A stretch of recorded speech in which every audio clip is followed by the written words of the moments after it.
Welcome, and thank you for joining us for You Can't Afford Yeshiva University. My name is Bob Friedman.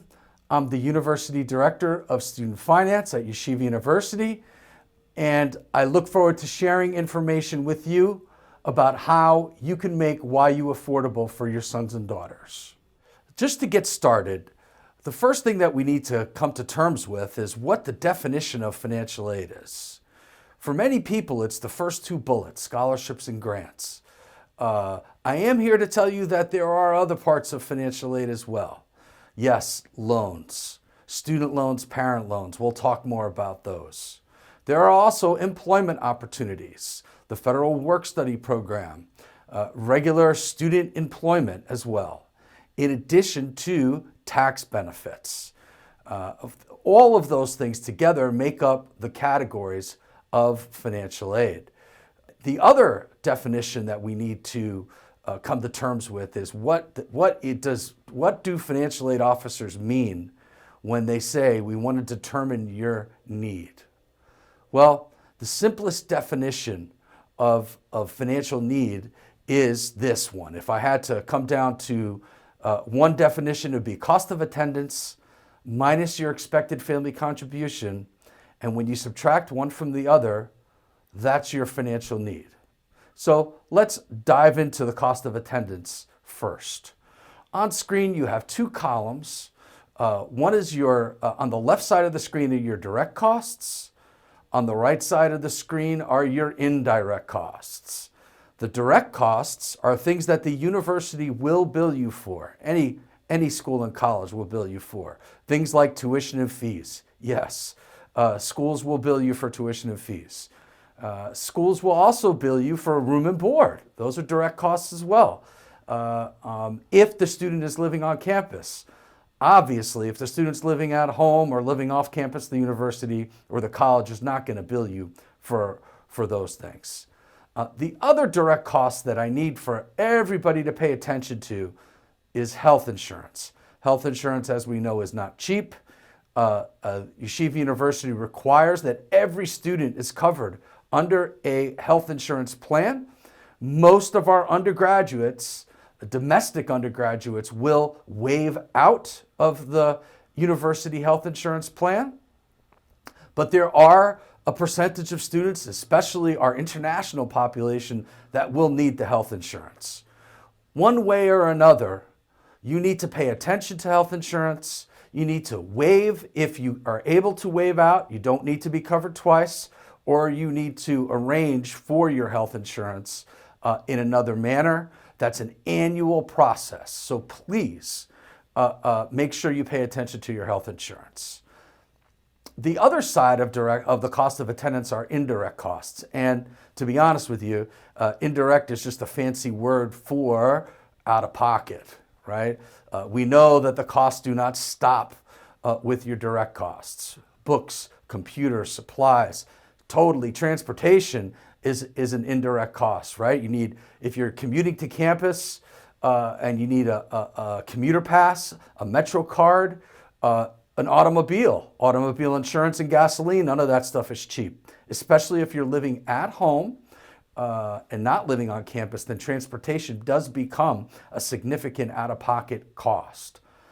And then there's others that are listed on the screen there. You take all of these costs, direct and indirect, and that makes up a student's cost of attendance. And then there's the expected family contribution part. This is typically what parents and students want to know. What goes into my expected family contribution? And I am also going to tell you that it's not a perfect science. There are financial aid directors across the country at every school and college that are trying to do this, determine your need. And it's really the core of it is the top four bullets on your screen. And the first two on the screen don't even speak about money. They talk about number of people in the household. The federal government in one fell swoop is recognizing that a family of 8 is a lot different than a family of 4, regardless of what your income is, as we all know that to be true. The second bullet, number of people in college. when you get to the FAFSA and you sit down to file the FAFSA, this is a seemingly innocent question, but it's vitally important that you get it right, right? How many of the people in your household are in college? Well, we know there's one, right? That's the student who's applying right now, but in your case, it could be two, it could be three at some point down the road, as we know. So after we get by the number of people in your household and how many of them are in college, then yes, it's going to ask you, what's your adjusted gross income for the calendar year 2019? Well, 2019 is the most recent year now that everybody has filed at this point. Of course, we're still in 2020. 2020 is not over yet, so nobody has filed for 2020 yet. That's why the federal government is asking you for 2019. There's a year lag in the middle there. Your adjusted gross income, it is what it is. You can't change it. You're gonna link your FAFSA to the IRS, and they're gonna pull in that and about 6 or 7 other data points, and it's gonna load right into your FAFSA for you. And then the fourth bullet, it's gonna ask you all these questions about your investments and assets, but with 2 major exclusions. And on screen, it says, first paragraph, investments include real estate, but do not include the house you live in. So what are they doing in one fell swoop? They're taking your home off the table. So a financial aid director like me is trying to determine your need based on how many people are in your household, how many of those are in college, what your income is, but then I want to know your investments and assets, but I never know the value of your home.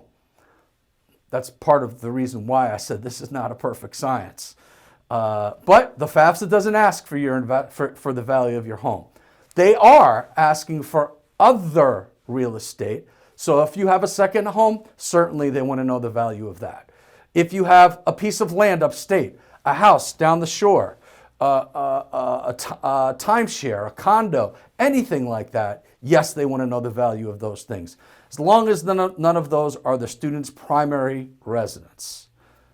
In addition, yes, they want to know trust funds, UGMAs and UTMAs, those are uniform gifts to minors and uniform trusts to minors. Yes, money markets, CD, stocks, bonds, all of that stuff, including 529 college savings plans. What's the value of all those things? It needs to go on the form. The other exclusion, the second biggest exclusion, is, in the second paragraph, the federal government excludes your retirement accounts, 401k, pension fund, 403b, something in a traditional retirement account. So in a nutshell, folks, those are the things that determine household, number in college, what's your income, and then what are your investments and assets, removing your home and removing your retirement accounts.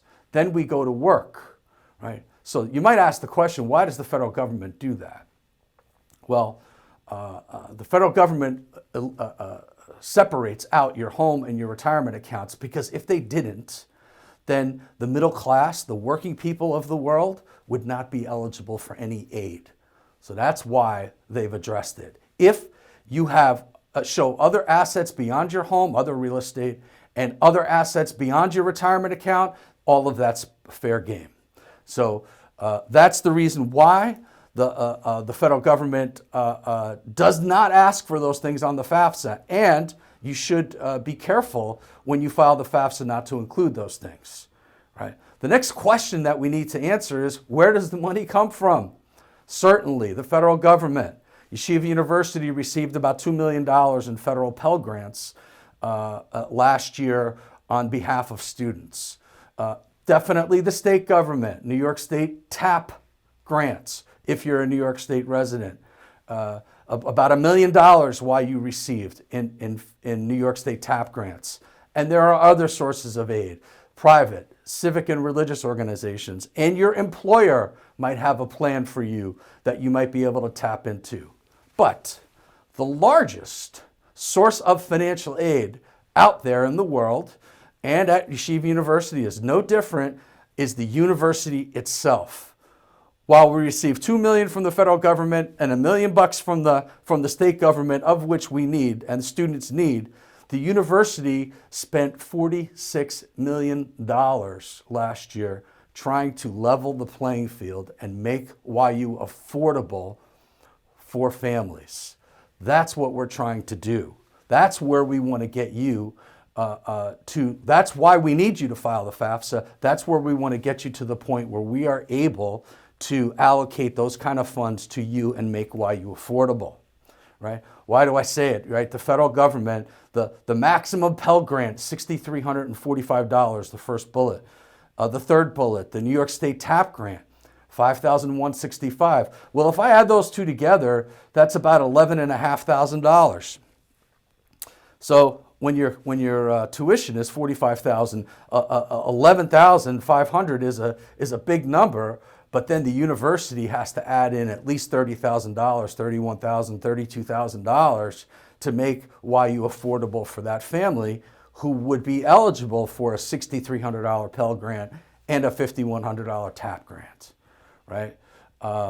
Note about state grants that you need to be a New York State resident, since Yeshiva University is in the state of New York, in order to use your state aid program. I'm filled with the school of residents from Teaneck and Fair Lawn and other spots in New Jersey and Maryland and South Florida and Illinois and LA that are not eligible for state aid. So I just need to let everybody know that's how state aid is applied. You got to live in that state and you have to go to school in that state in order to get state aid, and is why I keep talking about New York State aid. Going on, student loans. This is a topic that nobody really wants to talk about, but falls into the category of you just need to know what is out there. This is on screen, the student loan program. Right now, this was one of the easiest things for the federal government to do during the pandemic time, to say, okay, we're not gonna charge any interest on any loans, zero interest on all loans for both students and parents. And further, the federal government said to all those people in repayment right now who are out of school, you don't need to make payments on your student loans. It was in one fell swoop, the federal government provided all of this relief to students and families. That provision was set to expire on the 30th of September. It is now going to expire on December the 31st, and who knows, hopefully we'll be beyond the crisis, and after the 1st of January of 2021, we will find out soon. Okay, so budgeting is vital, no question. You gotta budget your money. I would argue that if you're not budgeting money on a monthly basis, mom and dad, then you don't really know that you need the loan in the first place, right? If you don't need the loan, don't take it. Definitely student loans are an investment in the future. This is a student's future, their degree, their education that you would be investing in, that they would be investing in. The two hooks, though, on student loans and why they are so popular in the United States of America are the third and fourth bullets on the screen. One is repayment and the other is interest. Payments are not required while the student is in school. So you can go to school for 4 years, undergrad, then you can go to med school for 5 years. And then you don't have to make payment during that complete time. You could go undergrad to law school and be in school for 7 years, and you don't need to make payments during that time. You don't get loans like that from anybody, right? No lending institution, no bank, nobody is going to give you terms like that. And then interest. What if the loan is interest-free? What if it wasn't a pandemic time, please God? What if it wasn't a pandemic time? Your loan might be subsidized. If it's subsidized, it's interest-free while you're in school, or interest may accrue while you're in school. Both of those things are possible. We're going to talk about the interest rate in a second.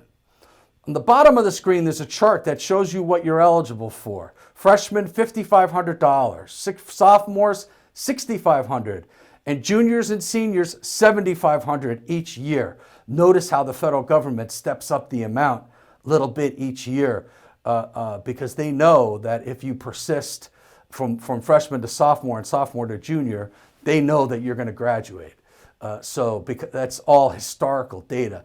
Mom and Dad, they're not speaking to the students of our core yeshiva high school feeders. It's not who they're talking to. That's a national trend. We know that your students are going to persist. We know that your students are going to graduate and get their degree and probably get multiple degrees in their lifetime.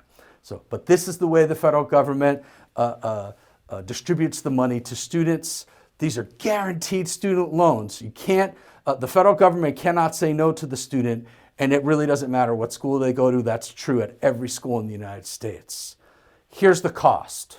Say to me, okay, that's all great, but what's the cost of the loans? One, interest. All right, 2.75, that's the interest rate when the loan gets to repayment. Fixed, guaranteed interest rate at 2.75. So someday in the future, whenever that is, that's what the interest rate will start accruing on a subsidized loan. On an unsubsidized loan, it'll start accruing interest from 2.75 from day one. And then what's the fee? Right? The loan fee is 1.057%. Sorry that the federal government makes that difficult, but 1% is basically $10 on 1,000. It's like a point or points on a mortgage. 1% on 5,500 is $55. Right? That's the cost, folks. There are no other costs associated with the student loan. By the way, the school gets no part of that fee. The school gets no part of the interest. That's between you and the lender. Who's the lender? Yes, the U.S. Department of Education, our tax dollars at work. So you just need to know that these loans are out there. Folks, I wish 2.75 was 1%.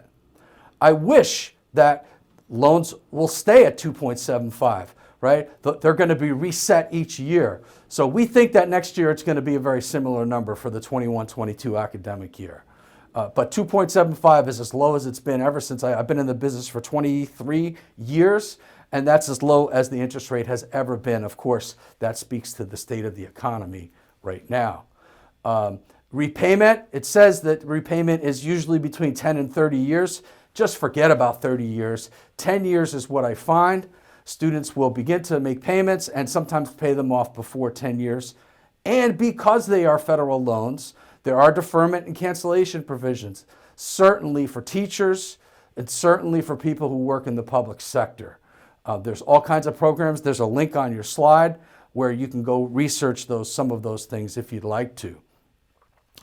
The other kind of federal loan are parent loans, federal direct parent loan for undergraduates, right? Okay, the interest rate on this loan is not 2.75, it's 5.3, and the fee is not 1%. The fee is 4.228. So many people will be able to beat this loan and in terms of interest rate and fees.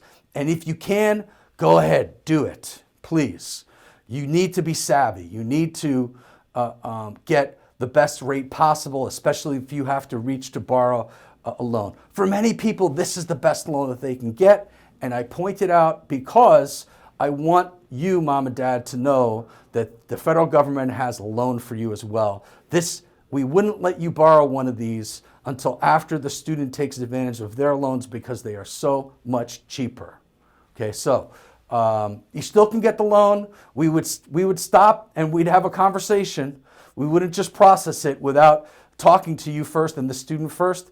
And then once you agreed, we would process your parent loan so you understand that the other loan is cheaper. You, Mom and Dad, can let the student take out the student loan and then pay it off for them. That would also work, which happens all the time.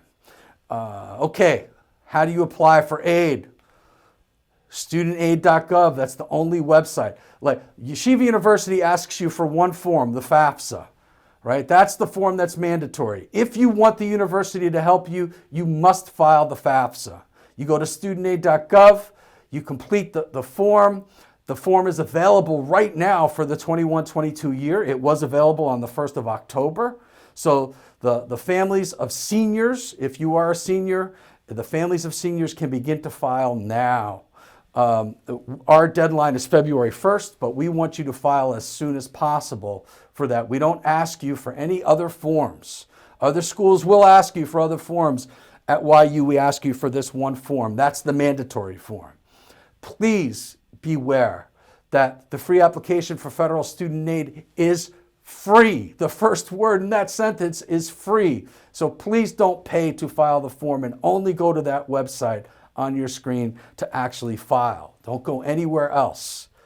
Something else you're going to need is you're going to need to set up your ID number. This is a one-time setup. And once you set up your FSA ID, that's how you sign the form, that's how you log on, it'll stay with you for life. So when you sit down to file the FAFSA in future years, or if you sit down, mom and dad, to file the FAFSA for another student, you will use the same FSA ID to sign all of them and help the student file all of them. So you can go ahead and do this first if you don't have an FSA ID, mom and dad. Also, the student will also need an FSA ID. Each student in your household will need an ID, right? The other tip about the FAFSA that I want to just point out real quick is that each student in your household will need to file their own FAFSA, right? This is not something you file per family anymore. This is each student one at a time. In addition, for each year, you will need to refile the FAFSA for that student, or they will need to refile the FAFSA. So please keep that in mind as you are going through the process, that it is not a one and done kind of thing. That's something that needs to be dealt with each year, kind of like your taxes. You got to deal with them each year, right? Okay, what do you do if you have these special circumstances that you need to report, right? There's certain information, especially in 2020, that you just can't report on the FAFSA. So they've done a great job of capturing your 2019 information, but we know, what do we know? And 2020 was a very different year, please. 2020 has been and continues to be unlike any other year, right? People have been furloughed. The unemployment ranks are through the roof. People have lost their jobs. People have started working at a lower rate, right? All of that, what I just described, you need to explain to the financial aid office, to us. We know what your 2019 was, but now we need an explanation of what your 2020 is going to be. If it's going to be different than your 2019 information, you need to get that information across to YU, right? In addition, change in employment status, right? You got your final pay stub. That's how you can get the information to us. You might have an unemployment statement. You might have a new pay stub at your new job. You might have a termination letter. Whatever it is, all those documents you need to get together, and you need to put them in an email and send them to us. And I'll point you to the right place on how to get that information across to us. The federal government, you can't send it to the federal government. There's nowhere to send it to. That's why you have to send it to the school. I also want to point out the bottom of this form, your K through 12 tuition. Look, folks, we understand that you've been paying for yeshiva day school tuition, K through 12, for year after year after year after year, and it continues, right? We know that it's not a choice.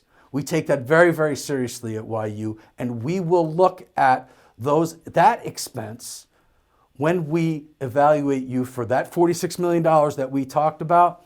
We're going to use that information. There's a form on our website. It's not mandatory that you file it, but certainly if you're going to file a FAFSA, you certainly should file that K through 12 tuition form.